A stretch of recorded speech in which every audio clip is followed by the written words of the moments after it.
We wanted to start somewhere on a topic. Topics.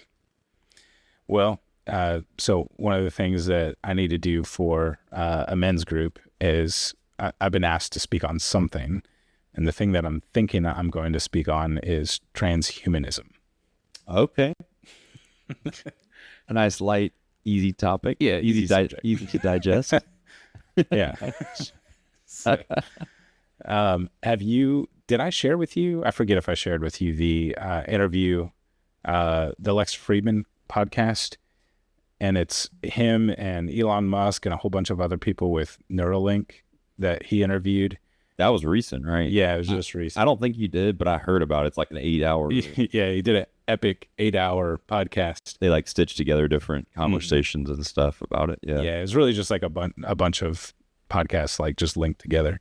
Well, we can make this one really short. Don't do it. Yeah, we'll give you. Don't do it. We'll give you the 20-minute version instead of the 8-hour. No matter how good they make it sound, don't put that implant in your brain. Yeah.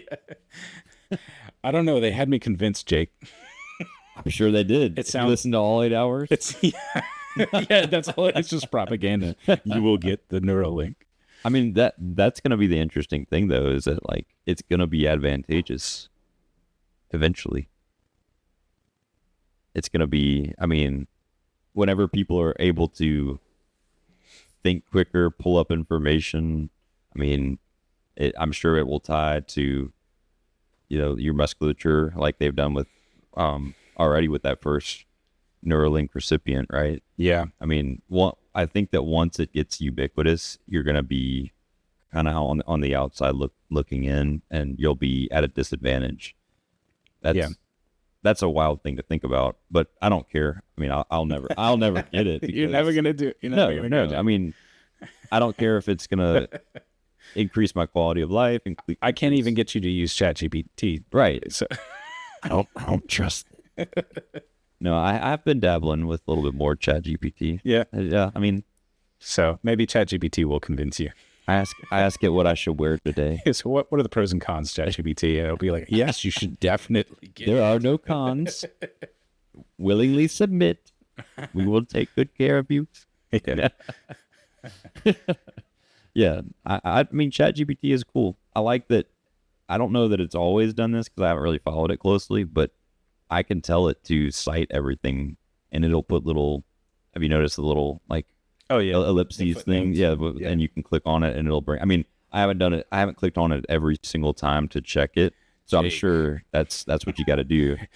Yeah. Well, because I mean, they even admit like, look, it can be giving you just straight up lies. Like it doesn't know. It's doing its best, but it's really just doing what it thinks you want it to do. So yeah, I think if you're indicating that you want, in my case, I'm trying to ask very specific historical questions, like hypotheticals or like very situational questions, and it'll answer. And sometimes it'll be kind of generic the first time, and then I'll ask a follow-up question, and it'll like delve into it a little deeper. And it's just, I mean, it's like having a conversation with somebody that has all the materials in front of them. And yeah, it's pretty, I mean, it's amazing. And then I can ask it, okay, if I don't really, sometimes it'll automatically cite some things I've found, and that might be just because I've asked it to do that before. Right. So it's kind of learning. But then if it doesn't, or I'm not satisfied with how much it's cited, then I can get it to tell me more about its sources, and it'll pull it up, and then I can click on them. And I mean, yeah, the Bing chat seems to be more like geared towards like if you're actually trying to do like research, and it's always going to give you a source and a link. Really, typically, yeah. I haven't used that yet. But yeah, I mean, I'm sure you can tell ChatGPT like, hey, every time I ask you a question, like you can feed it instructions and say, every time I ask you a question that has factual information, please provide a source. It'll do it.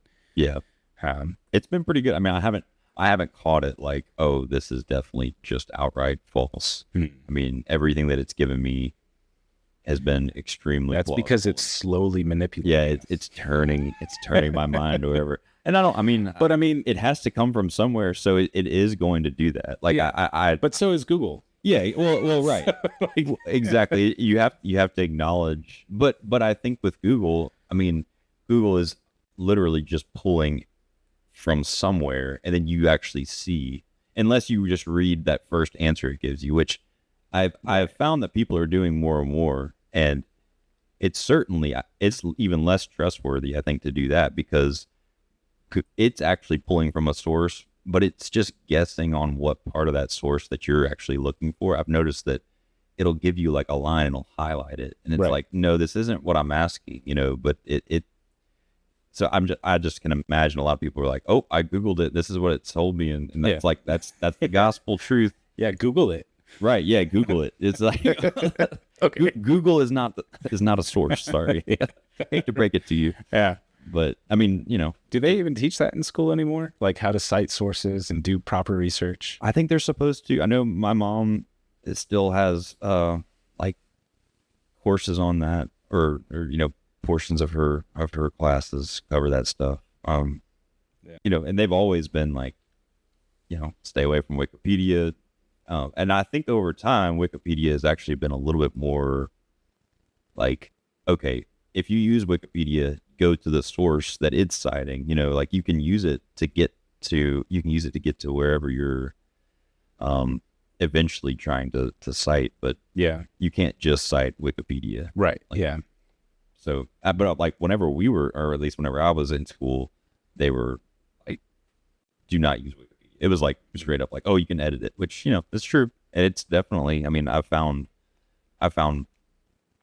several examples of like the first line being like, this person is a such and such. You're like, hey, I mean, that's a label, like it may not be 100% false, or like that might be, I think that you could definitely debate that, but like that's, Yeah.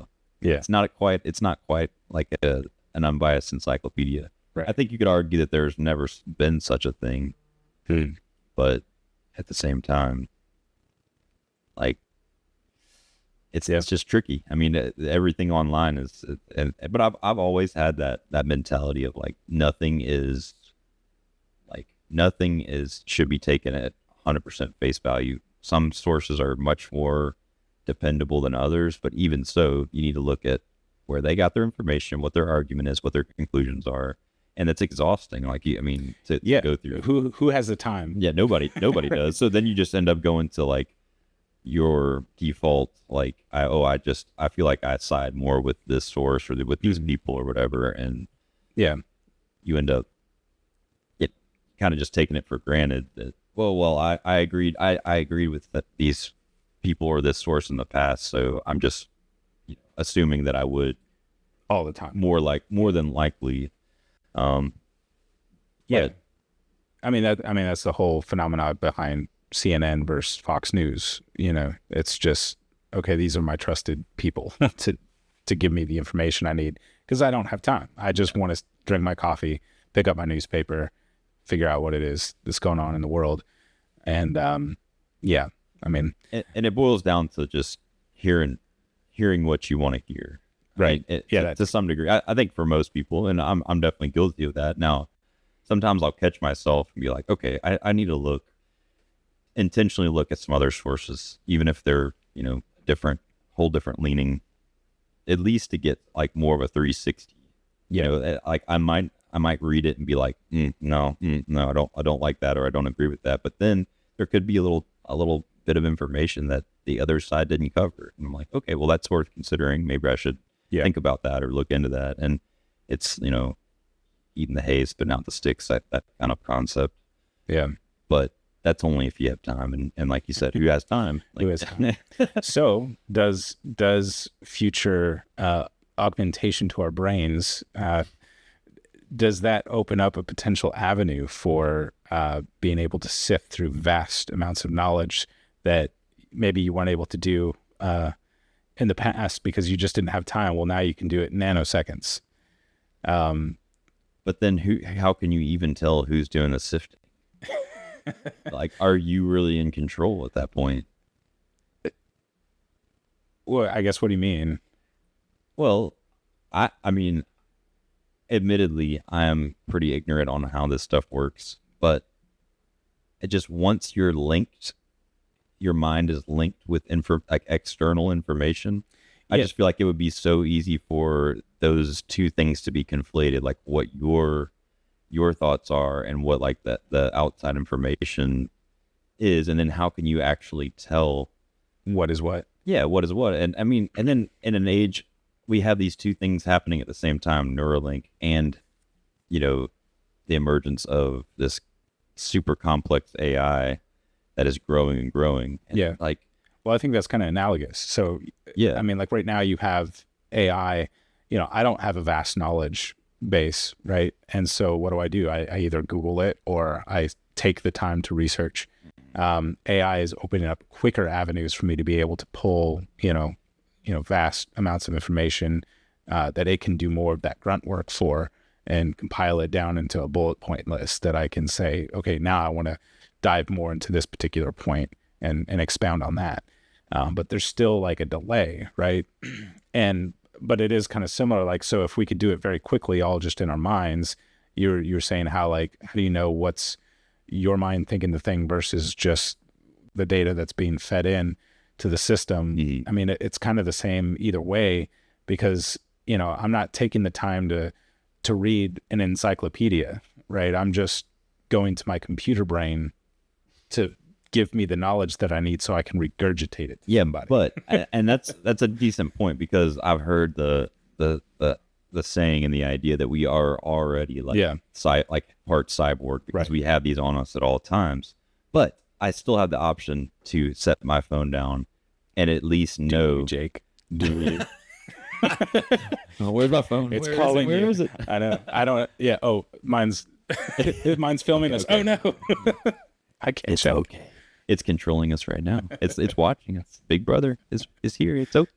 Yeah. But at least I know that if I set it down, I walk away, that yes, it still has influence over me, and that like what I have already read and everything. But there is a disconnect that's like very physical and definite.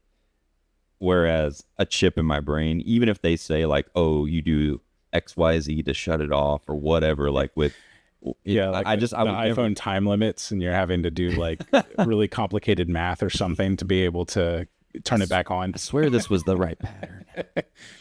Maybe I need to close my left eye. No, I would always be anxious that like my thoughts are not my own, that there's there's a link is literally in the name. Yeah. So why would I want that as a part of my body? When a whole bunch of other people start doing it, I mean, it's kind of the same thing it is similar with the cell phone, I feel like, because I mean, I had similar thoughts back when everyone was on their phone, looking at it and being connected. We all kind of collectively did that. We thought to ourselves as a society, like, this is unhealthy, but we keep doing it. We can't put it down. We might slowly start to develop like better habits, or more control, or teach our children like, hey, these were our pitfalls, right? We really messed up. We're going to teach you how to use this thing a little more healthily. Have you seen Gen Alpha? How's that working out? Gen Alpha? Yeah. I don't know. it's just constantly from birth they've been on tablets and phones, and Gen Alpha. Gotcha. Yeah. Okay. Yeah. No, I'm making a goofy observation. Yeah. They just I mean, I feel actually they're already plugged into the matrix. Yeah, and I feel sad for them, honestly, because we at least saw life before. And I mean, I think Gen Z too, but like, I don't know. I think Gen Z was also, they were young, but things hadn't taken off quite like they have now. But like this next generation, like my, some of my family members, it's like, man, like you just don't, I don't know. I know I sound like an old grandpa, but like at the same time, it's totally unprecedented. I mean, kids. It is like that, but it's not like that, because nothing in history has even come close to this kind of technology and this kind of increase in technology. So, I mean, we're at a breakneck pace, and we can't keep up like our lifestyle and our values and everything with the technology, increase. I mean, and that's why you're doing your talk and stuff. Yeah. I mean, to go back to that, and I want to hear some of your thoughts for sure, because I think that's a big part of it. Like, how do we act? How do we live? How do we raise a family in this kind of environment whenever we don't even know, like, we're now in our 30s, 40s, and we don't, like, it's taken everything. Like you said, we don't have time to, like, research all this stuff. We have work and our families and everything. So we don't have time to keep up with technology like we used to either. And, and now we're, like, trying to look out for our kids, look out for our families. And it's happening faster than we can be aware of it. As technology does. But like I said, it's at an increased, like, exponentially increasing speed and rate. And so how do you stay on top of it?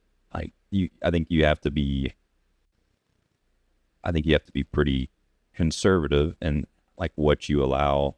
Not that you just cut that's not the right approach. I think we both agree on that. Like, you don't cut yourself and your family off from technology completely, but you do have to be a good arbiter of what comes in, what is allowed. And then we're talking about maybe 10, 20, 30 years from now, like with Neuralink, like, maybe being, well, right.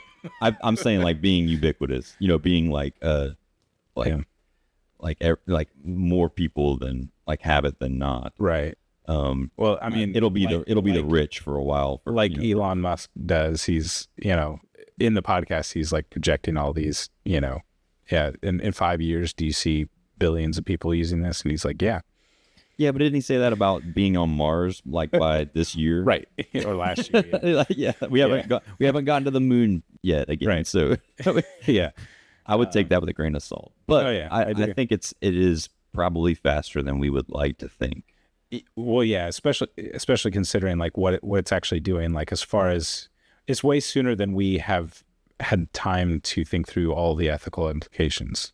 Absolutely. Like, for sure. Yeah. Like, whatever the actual time is, like, it's definitely quicker than that. As a people, as our communities and as a population, like, in the same way that the phones were. Like, we weren't ready, and the internet for that matter. Like, we just weren't ready as a human species. Like, how do we handle this thing? Like, and I think that the iPhone, I don't know if that's the official drop or like start and stop point for another generation, but it should be because that's been a huge game changer. I didn't have one for several years, and of course they didn't do everything they do now. I think I was 18 when you got an iPhone. Yeah, 18 maybe, because I thought they came out in 2007. Yeah, I don't remember the actual. Because I know for a fact I didn't get one until I was 21, 22. They'd been out for almost 5 years, and I felt like I was a late adopter, but I wasn't really, like, if you can believe it, I wasn't really into them. I liked my T9. Actually, I had, like, one of the flip phones that flipped to the side and it had the whole keyboard. I had that too, and I loved that. Yeah, I mean, you could just hit, and you had physical buttons for everything. And I hated. I said I don't really want an iPhone because it doesn't have physical buttons. Right. I hate having to tap the screen. It was way better than the QWERTY. Mm-hmm. Oh yeah, like the T9. Yeah. I was good with that though. I could text without looking in class under the desk. You're good at it. 95% accuracy. Apparently, there's, like, competition still today where people are like how fast you can T9 with that. Yeah, I'm sure it would all come back, just like riding a bike. Yeah. Yeah. So I don't know it. So one of the things that they said in the podcast that I thought was interesting. Here's this 8-hour long podcast, right? So I'm trying to be aware of, what's coming. And so I wanted to listen to the whole thing. Mm-hmm. And in it, they talk about, I think Lex made some joke about, anyone who doesn't listen to me on 1.5 speed is crazy or something like that. He does talk pretty slowly. Right.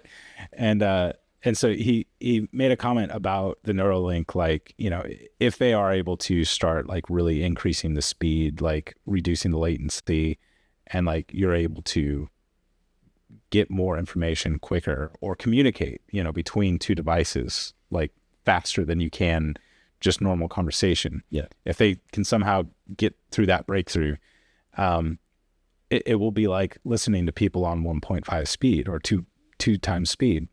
And when you turn it off, or you're just talking to a person without a Neuralink, how aggravating is that going to feel when you're like, I'm having to listen to this? Let's go. Come on, yeah. You know. Well, and yeah, I can see all kinds of issues with that. We're already like that, right? We want everything instantaneously. We're used to having, you know, high-speed internet, right. getting everything we want right away. We don't read articles. We send memes. Right. Because it compresses that information down into a quick, digestible. At most, we'll read a headline and be like, right. ooh, share. Like, did we even read what was that? Right. Yeah. Probably not. Yeah. No, because if we open the article, we're going to have to sift through 10,000 advertisements. Well, that's part of it. Yeah. Well, and how long is it going to be before you're getting advertisements downloaded directly to your brain? I mean, what a utopia. Yeah. That sounds amazing. Can't wait. Well, and I was thinking while you were talking though, like I still wouldn't do it, but the most I would entertain is some kind of like actual physical link that I could like, you know, exactly what you were talking about. You could, you know, receive information. You could, you know, whatever, basically hook up. I mean, that's pretty dystopian too. That sounds like the Matrix, basically. Like it is. A willful. It is. That's because it is a willful Matrix situation. But at least I know kung fu.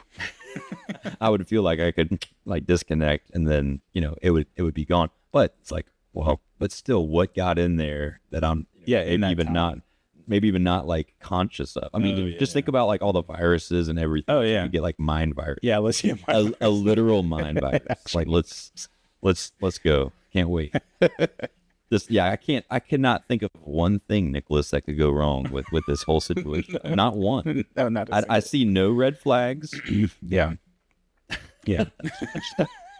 I mean, so okay, like I said, I'm pretty ignorant on. I know the concept, but what is it connected to? Like Neuralink, like that implant that they put in. Yeah, it's fascinating. I mean, I was watching it and my wife was just, you know, like she's reading her book and I keep like stopping her. I'm like, this is fascinating.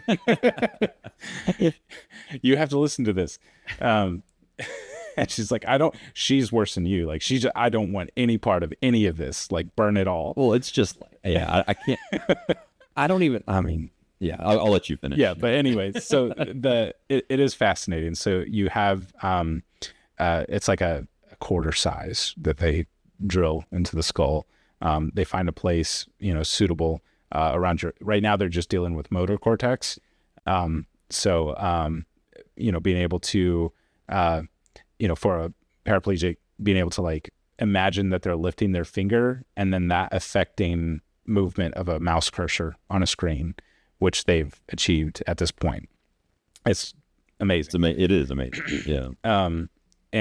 But basically you have these like really fine fibers that get you know, embedded into the brain tissue somewhere like within a couple millimeters depth. Like it's not very deep, which is amazing that it works with that little amount of depth into the brain. Like you'd think that it would have to go like really far in or something. It doesn't. It's just enough to provide a stimulus though to the certain. Yeah, just to be able to see a signal spike. Mm-hmm. Right. That's all you need. And so once they place it in, along the depth of the fibers are electrodes, and those electrodes will end up being near, neurons. There's like a certain number of neurons. I think it's like 40 or something like that along the length of one. Yeah. And then so they have a surgical robot that does it within like an hour or 30 minutes or something. Like the operation doesn't take that long. So let me get this straight. We're trusting robots to do this. Yes. Yeah. Yeah. Great. Yeah.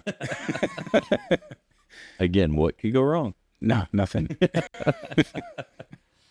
Robots just do what you tell them to do, Jake. I don't understand what the problem is. Says every robot ever. And So they, so once they place it in, and I forget how many, fibers it is, but they're kind of flexible too. I guess like they've done this before. Like this isn't like brand new technology or anything. There's other companies that have done this, but the previous companies, they were just rigid spikes that would literally get hammered into your brain. And it didn't avoid blood vessels. So the difference between Neuralink and that is that like the robot can actually, with computer learning algorithms, see all the blood vessels and figure out places and how to avoid any kind of bleeding, which is also incredible. Yeah. So that's what it does. And then once like they did it to the first patient, he wakes up from anesthesia. And like almost immediately, they're starting to see, like they had no idea if it was going to work, but almost immediately he was able to control spikes with his mind, and now he has like this. There's like this software that calibrates. So basically, it kind of gives him instructions as far as like, okay, imagine trying to move your hand to the right, and then by doing that, it creates a spike, signal in your motor cortex. And then it makes the cursor, move to the right once it detects that there's an actual spike in activity. So is he physically hooked up to the computer at this point? Bluetooth. Okay, so it is wireless. Yeah. I mean, it's okay. Wow.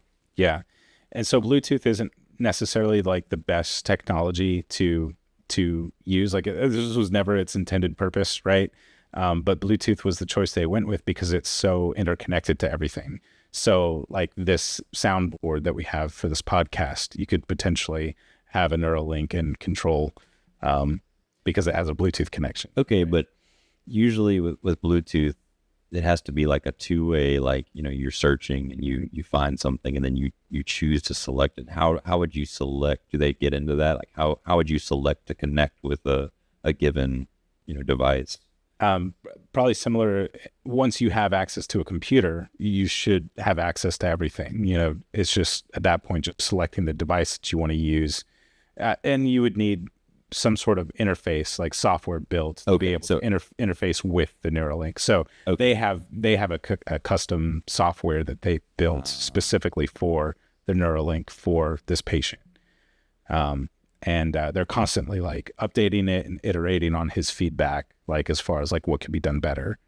But one of the crazy things that I thought was just amazing was, so initially he was imagining having to move his hand, and that created a spike in your motor cortex.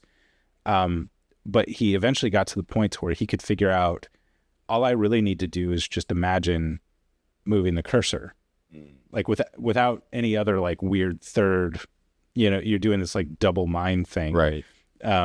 You can just directly say, I'm just moving the cursor, and he was able to get it to work. And he said the experience was, it was just like a whole new mind blowing. I'm sure. Thing. I mean, it is the technology. I've joked a lot, but the technology, especially in a vacuum, is amazing. It's so cool. I mean, it is truly like one of the most like sci-fi futuristic things you can think of. I mean, that's software is called telekinesis. Yeah, I mean, it's like that merging of sort of fantasy and sci-fi that you can now do things, that you just always thought were impossible, fantastical. But it's all of the movies that we ever grew up with. Yeah, Yeah, that was one of like the most futuristic, outlandish things I could think of. Is just, I mean, in most cases it was still speaking, right? Like you would have like, okay, computer, do this, this, whatever. Yeah. But yeah, I mean, that's all I ever wanted was just the computer from Star Trek. The voice, the voice command, and I mean, we have that. We have that now. We have that now. ChatGPT. Well, we have had that with Siri and stuff for a while too. I mean, in different iterations, but like in a true like sophisticated way. Like ChatGPT really is the ship's computer. Well, I was gonna say that is just me using it for little, detailed, mundane things. I did think about that. If I could be convinced, this is what I could see me begrudgingly adopting is like the whole, like, I don't know if when you're a kid, you saw like the smart house or whatever. Like it kind of does everything for. Yeah, I mean, I could totally see houses being set up with Chat GPT or that maybe like a more tailored system, Right. Using Chat GPT or something else. Whoa.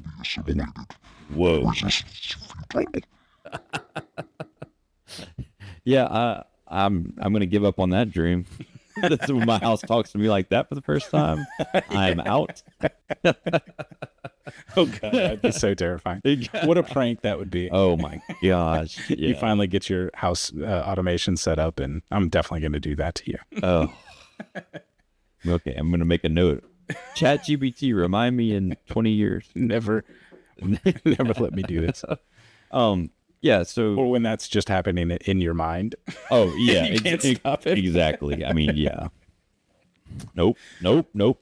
Yeah. But to have that all integrated and just be able to say like, I mean, make me breakfast, or I mean, even before you have like the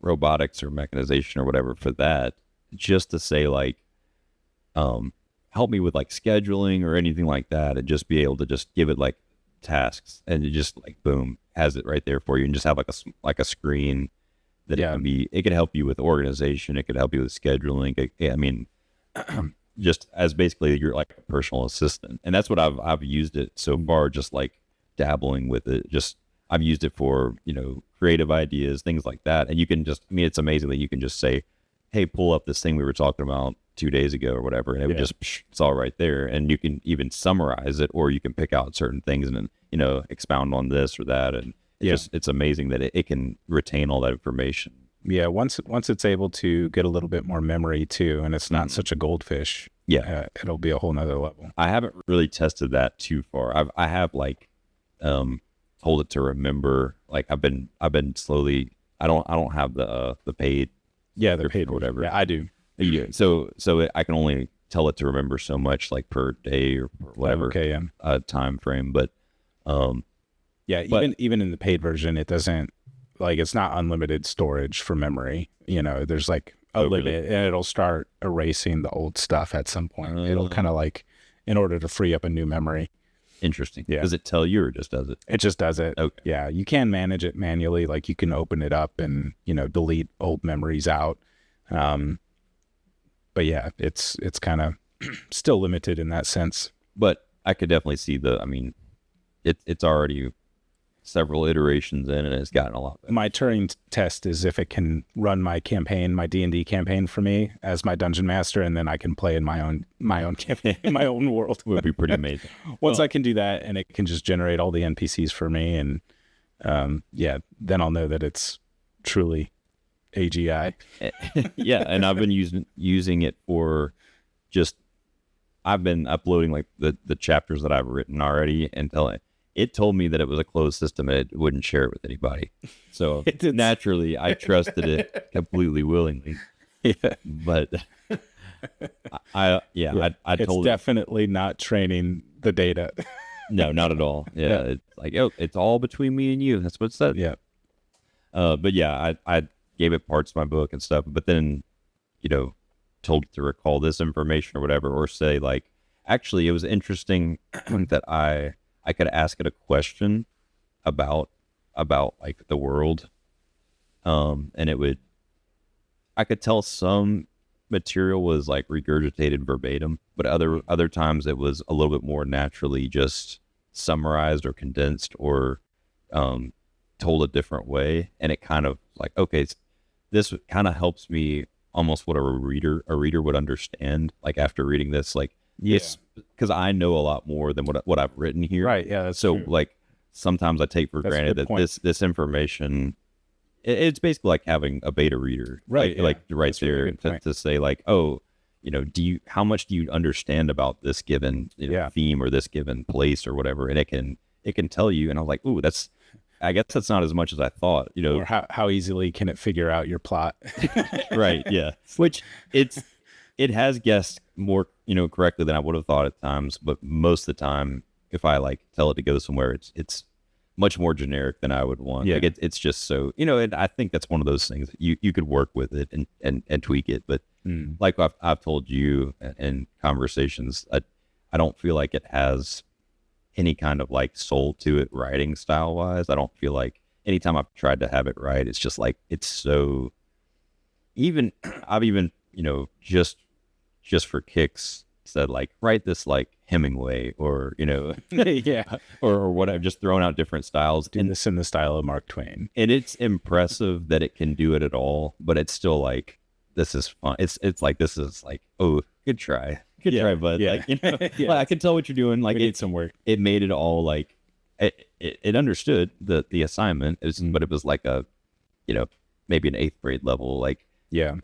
it just took all the sentences and chopped them up and made them like really short, like Hemingway would do. Right. But it also failed to like get his 2 paragraphs long, 1 sentence that he'll do sometimes. And, just, Yeah. it's so hard to emulate a real human being. And I wouldn't want to write just like him anyway, but Yeah. it was more of a test, experiment. Yeah. Well, I think too that, ChatGPT, they're trying to cater to the widest audience possible, right? They want as many users using it as they can. And so it's not tailored to write novels specifically. Yeah. But they have a very general model that they're building that can do all sorts of tasks. So there are, if you get into coding, you can build your own app that uses, large language models, whether it's OpenAI or some, open source model. Mm-hmm. And you can train basically on potentially like your own data, like your own notes and everything in your book. Yeah. You could feed it, and it creates basically a more fine-tuned model for that specific task. So you could probably get a lot more performance out of it that way than using something like, OpenAI. Yeah. And as a sidebar, now we know how Brandon Sanderson has been cranking out all these stories so fast. Yeah. Clearly he had some. And George Martin has no excuse for not releasing anything and finishing anything. Yeah. Clearly Sanderson had somebody, on the inside. He had an advanced Right. version. He was the early beta tester for ChatGPT. Just slamming down these 500, 600,000 page. Brandon, I'm novels so back to sorry back. if you're watching this. Yeah. You will be. This is the next big pod. Yeah. Look out, Rogan. Yeah, exactly. But yeah, it's interesting. I still think that there's an element to all of this that, I mean, again, I think it's an amazing tool, and I'm learning that more and more. But it does, in some way, remove like that feedback loop of the work and the mind effort of, you put in work and you actually directly impact what's on that page, and then you get that feedback loop, then you review it, and then you get more information, and then you directly put words to page. I don't think it'll ever replace that, even if it writes the best story in the world. It's just like any other art. Art has a human element, and I just think that, Well, what can be more human than, it's trained on all of humanity and everything humanity it's is done. trained on it, but it is not a human. No, I agree with you. It doesn't have a soul, so it doesn't have what makes us special. I mean, and that's, I think that's like, it's such a cool, important lesson at the same time, because again, like, it could make objectively the best art in like a most like photorealistic sense, because art is, like fine arts like that is obviously like the most subjective thing that you could probably like critique. But if you're just going for like photorealism or something like that, I'm sure it could do amazing things. Yeah. And those might have uses. We've talked about that with video games, concept art, all kinds of things. Yeah, the conceptual art design world is probably being rocked right now. Obviously, I think what you're saying is there's still that human touch that, has value, as far as just quality. Mm-hmm. Yeah, and something to do with the soul that I think we're very, as humans, very keen on. Like we can pick that up very, like there's a very visceral, real something that we can sense there. But one of the ideas with calculus is that you have this curve that approaches zero, and maybe we're at this point of the curve, but like the closer you approach zero, at some point it becomes so indistinguishable. You can never get to zero, to Right. pure zero, but it's zero at that point. Yes, in theory, and that will be the interesting thing is that you see it in art and video games right now.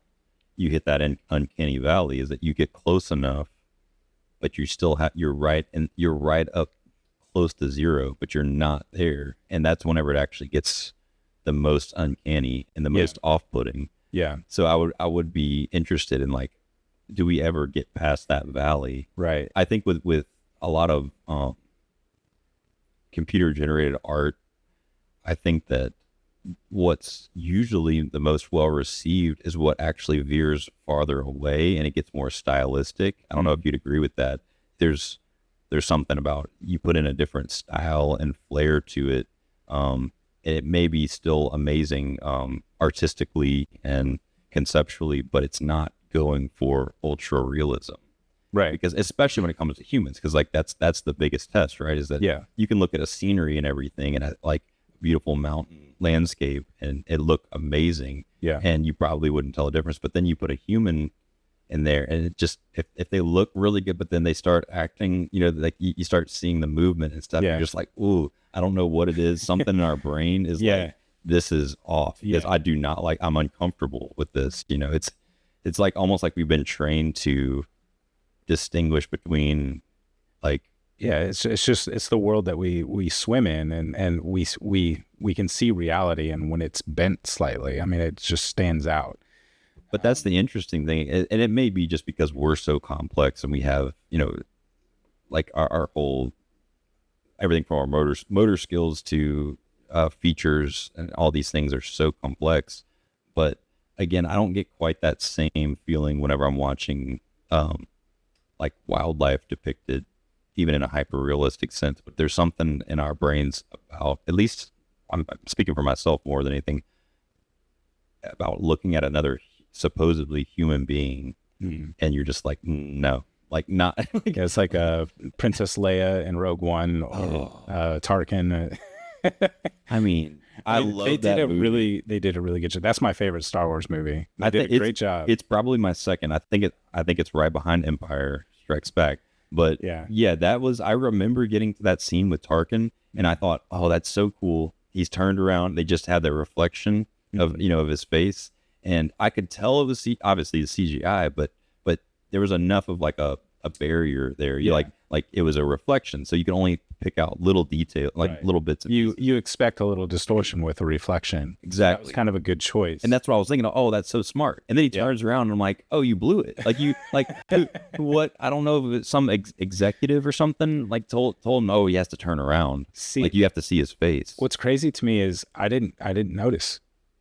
Really? Yeah, I did with Leia, but not with Tarkin. And it wasn't until after the movie that people were like, man, did you see that? And I was just like, wait, what? And it's really weird because, like, I mean, I do like 3D graphic art. Like, I know all the tricks, and it's just for whatever reason it didn't register. And maybe I just wasn't looking. Maybe my eyesight's bad. I do have astigmatism. Well, I will say I thought his was done better, even though Leia's was only that brief second. It was zoomed up all the way on her face. Obviously, everyone knows she's not the young Leia. And her face was a little more off, just the coloring and everything. Yeah, she looked like a ghost almost. It was very strange. Well, and that was the same thing. I was like, "Don't turn around, please don't turn around." And she did. Because it's already aged poorly. Yeah, we're only a few years out from that movie, and especially for kids who grew up with that movie and know it so well, like we recognize the face so well. You're not fooling anybody. Right. I think at best you're going to say, wow, that's pretty cool. They could get them to look like that. But well, have you seen the YouTube videos of AI deepfakes?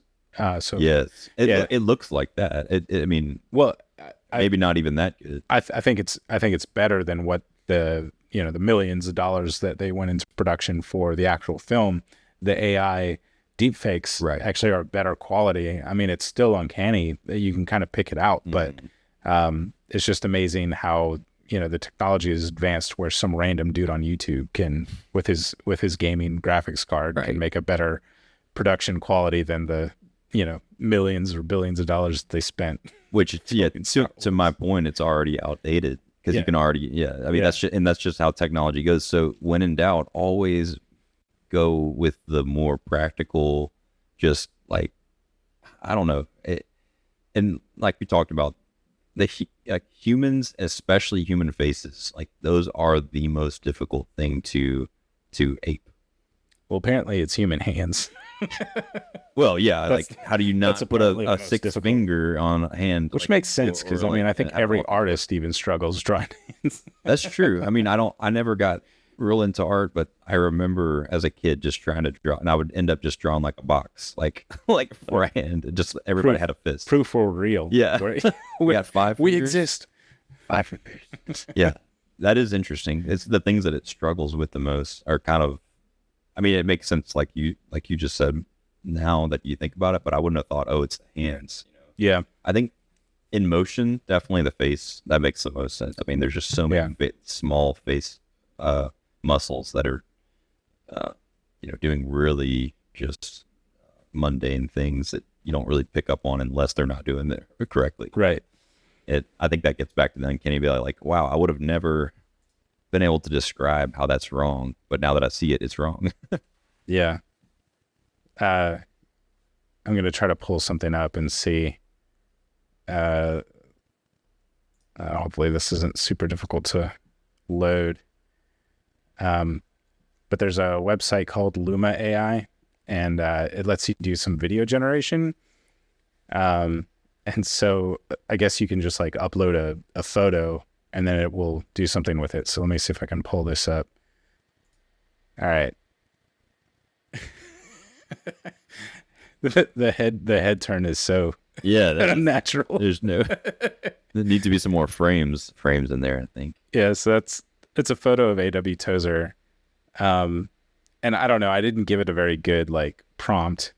So maybe a better prompt, might have done something better if he didn't turn his head too, because like it doesn't have a picture of what he looks like from the side. So it doesn't know. It thinks he's got a big stash, but he doesn't. Interesting. He has a little bit of something, but just like, he's got like a little bit of stubble. Yeah. But the rest, the rest of his body that's not moving very fast it's interesting. Like just seeing it's like the Harry Potter photo, right? Right. That they're always doing something. Yeah. They're moving just slightly a little bit. It's kind of on a loop or something. Yeah. I mean, this is interesting. Still, it's very off-putting. Yeah, exactly. Yeah. There's something a little. But I think you'll see a lot more of this soon in like major movie studios. It's kind of like a wild canon right now because you can't. There's like a lack of control, and so there's a ton of things that you have to do with software to try to keep it within its boundaries and not wander off and do really weird things like this. Yeah. And so, but like one of the things you can do is if I did have a picture of him from the side in sort of a similar position, it could interpolate all the frames in between. Right. And and that's basic animation techniques. It's called in-betweening. And so normally when you have like an anime or something, you start with one frame, you have all your keyframes, which are sort of the major movements, starting from one position to the next. And then you have your in-betweens. And then you in between those in-betweens, to get the full, 60 frames per second or whatever it is you're trying to achieve.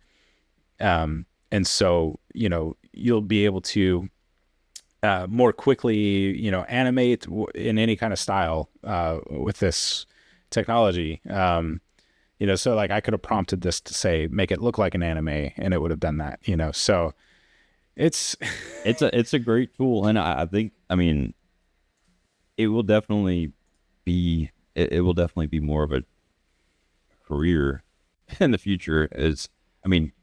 All different types of careers will use AI, and it will be, how you can use this tool. So I've already seen plenty of universities are already offering different AI courses and different AI majors.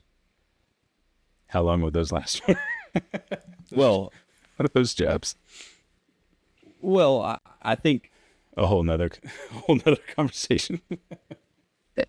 So you don't foresee there needing to be like a human element to, like, in order to like understand the prompts and understand, like you were just describing, like how to get what you want as like as a final product. I feel like that still takes know-how and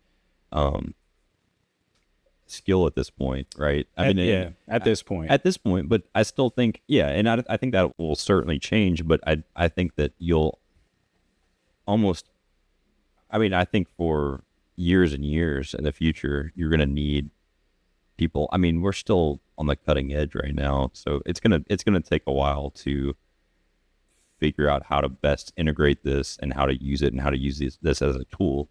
There are plenty of businesses that aren't even, I can speak for the state work that I do. We're not even entertaining any of this, which is kind of crazy. But like, because I can already see how it would speed up so much of my work, and I've thought about trying this or that, but I really can't without, like, they have everything so locked down. I can't without permissions. Well, I feel like that kind of brings it back full circle to the Neuralink. So, when we're talking about jobs for, let's say, animators, kind of deciding what keyframes, you want to put in there so that it can interpolate between it and do that grunt work of the in-betweening.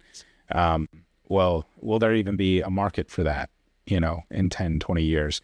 If this gets fast enough, like right now, unless I do the paid version, it, like, the one that's queuing, like I have another one here that's queuing on the screen, and it's been doing that since like 11 o'clock this morning. So, but I don't have the paid tier, so I'm not priority in the rendering queue. But if they get this to start, let's say they get it down to real time, and then I have a Neuralink, and all I have to do is think about what it, like, imagine with my mind with the actual visuals of what I want to see on the screen. Or I don't need the screen, right? I don't need the TV. It'll just go straight. I'll see it in my mind, or I don't know what that would look like or how that works, but but I think, to my, like, what I was trying to get to earlier is that if you don't, like, you have been in this kind of like technological world a lot more than I or most other people have. You've been in the world of art and animation and all these things, so you understand. It's kind of like, in math class and everything growing up, like they teach you like the basics and the fundamentals, so that even though we have calculators and we have computers and stuff, they're like showing you, okay, this is what it's doing in the background. So later on, when you get to the more advanced stuff, like, you understand, even if you don't have to do it yourself, you understand what it's doing. Right. I feel like maybe at some point in the future, you won't have to know any of that. But I think in order to get like quality results, I think that you will have to at least be able to express exactly what you want it to do. Otherwise, it's going to just spit out really generic stuff, like kind of like what I was describing with like storytelling and stuff. Right. If you're not able to articulate exactly what it is you want it to do and what you want it to accomplish, then I don't think that it's going to give you exactly what you can imagine. I don't even know like if somebody like me can imagine succinctly enough like what I want it to do, because I don't know any of the actual function behind any of it. So what you're describing, like these in-between animations and everything like that, like I wouldn't know the first thing about any of that. So it might give me something and it might be pretty cool, but it would be like, oh, that's not that different than, Johnny down the road. He made the exact same thing. It's a little different. It's just randomized. But like somebody who really understands how to use this tool is going to get much better results. And that's what I'm kind of saying. Like, I think that people are going to be trained in how to use this and how to use it in a specific way, in a specific circumstance. In their, whatever career path they're leaning into. I think with all of these technologies is what it does is it brings the barrier of entry for everyone down. So Agreed. Somebody who couldn't do highly stylized World of Warcraft art or something, 10 years ago can now just type it in and get kind of generally what they want. I want an elf druid with, this, that, and the other, and this kind of armor and fire in the background and a volcano, and so they can create art. They can take their imagination, the thing that they want, and get it on the screen without actually the painstaking process of using a pencil or a digital pen, and going through the hours of work or the hundreds of hours of training that you need to actually be able to produce something that looks good. I think it would look good, but just to interject here, I think that the less somebody actually knows the craft, the more generic and the more blatant like rip off it's going to be. Because they're going to say, I want it to look like World of Warcraft, so it's basically going to look like this carbon copy with no personality, with no individual touch, right? Exactly. Each artist that you see that's good, you can kind of see, okay, that's a Bob Ross painting, right? Yeah. It's a Bob Ross painting, and then there's other painters that have their own style, their own touch, that is like their signature, that is very easy to spot. And even if you wanted it to be similar to World of Warcraft, I would argue that I'm still not really for it anywhere in the realm of actual art that's going to be published and put out there. But I could see how an actual artist would be able to come at it from a different angle to say, in their mind, they have something that is similar to World of Warcraft in that style, but they would be able to describe it because they're thinking, this is how I would have to approach this if I was actually drawing it, painting it, creating it on with computer software. Yeah. And I would describe that process. Rules of composition, the rule of thirds, like all these different artistic things that, if you just say words, like I want this kind of character on the screen, it might be able to mimic something, but it doesn't have that like precise control. So I definitely agree with what you're saying. And I think, like sit you and me down in front of a AI interface. There's something called Comfy UI that you can use to generate images. Well, I know how to use the program, and there's all sorts of different tricks that I can do to bring the AI. It's AI generated, but I can, set it up in such a way to where I can compose a much better looking image than you would be able to by just typing in what it is you're trying to get. Right. And I think as you get, more advanced, there will still be that. Like you'll have your experts who understand, like you're saying, the inner workings of how all this stuff works, so I can produce a better output than what the average Joe might be able to do. But at the same time, the closer that we are able to connect maybe our minds with this technology, maybe some of those non-intuitive things that, like the skills that you don't have, you're more easily to get rapidly. Right. And maybe there's things that, like right now I'm an artist, I can do all these things, but there's a whole other vast things of knowledge that, areas of interest that I'd like to go down, but I'm not going to invest my time because I know I'm already behind the ball. Right. Right. But if I could do it instantly, I might just switch tracks and careers, right, and go do this totally different thing now that I'm plugged in. And you could plug in and become the artist. Right. Oh, it'll be a game changer. So there's so many like factors and considerations, but and also I wanted to say, kind of tying it back into the Neuralink with this patient who initially he was using a method that these software developers who developed the sort of calibration and the brain chip and everything, they were telling him like, this is the way that you're going to be able to move the cursor. Well, he learned ways. His mind basically sort of, there was like this symbiosis that started to occur where they call it brain plasticity. But we're basically, as you're learning, the software is also learning because there's algorithms, there's like AI things that are kind of reacting to try to like give better signal output and then his brain is learning how to, like, they start melding basically together and working in tandem to where now he doesn't need to imagine moving his hand. He can just directly use his eyes and just, okay, I want to go here. I want to go here. I want to click here. I want to do, and it just works. Nick, And that was never the intended, like, design intent. have you ever seen Spider-Man 2? Do you recall Doc Ock? Yes. This sounds a lot like that. Yeah, because they're wanting to do that too. So, Right. And of course they are, because we've learned nothing, even from our yeah. Because, I obvious mean, sci-fi if you can warnings. Bluetooth to a screen to move things, you can Bluetooth to a external suit that can start to move your legs. Or you can just Bluetooth to another device that's connected to the synapses in your legs that can fire all the necessary things to just regain But your at that- ability to move. So, But in that obviously fantasy example, the AI turns against him. It basically takes over his brain.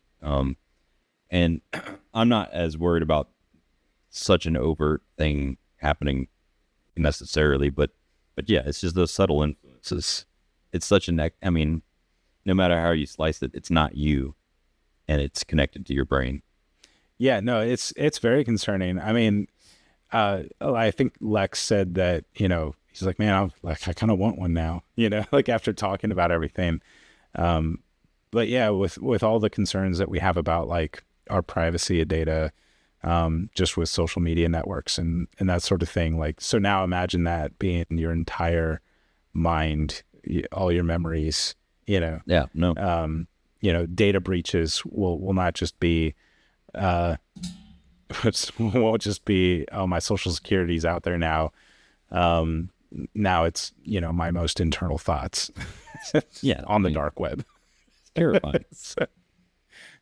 And this is, I mean, it totally makes sense. And this is why a lot of sci-fi stories start this way, right? It's usually for a good cause. It's usually, Yeah. I mean, you look at somebody, if you were in that guy's position, I don't know his story, if he was never able to walk. No, it was a accident. Yeah. Okay. A recent accident. So he would give anything to be able to. I would say it's probably worse to have had experienced, that range of motion and then just have it taken away. Yeah. So I'm sure, he's willing to. Sure, like I would rather try anything, even if it's disastrous for me. But now that it's such a success, and you start to see more and more uses for it, and then I just it all makes sense. But that's the concerning thing, is that What are the unintended consequences? yeah, exactly. I mean, it's the Jurassic Park, the famous Jurassic Park quote, and yeah, and this is actually, I mean, I see it as more of a noble pursuit than just reviving long extinct species or something. I mean, there's a human component, and, Oh, yeah. and you feel for a guy like that, but again, that's why all their focus right now is on those kind of situations. but what are we unleashing? Yeah. I mean, what have we already unleashed? It's Pandora's box has been opened, Yeah. and there's no putting it back in. Yeah. And that's just one aspect of transhumanism, right? That's Yeah. just one avenue that we go there.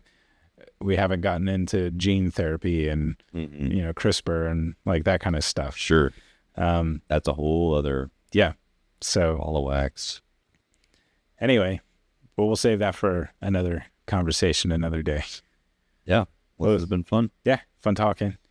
All right. Hopefully next time we could do a smoke. Yeah. We'll switch up our venues. Yeah. All right. Thank you for listening to this very professional podcast. We enjoyed it. Hopefully you did too.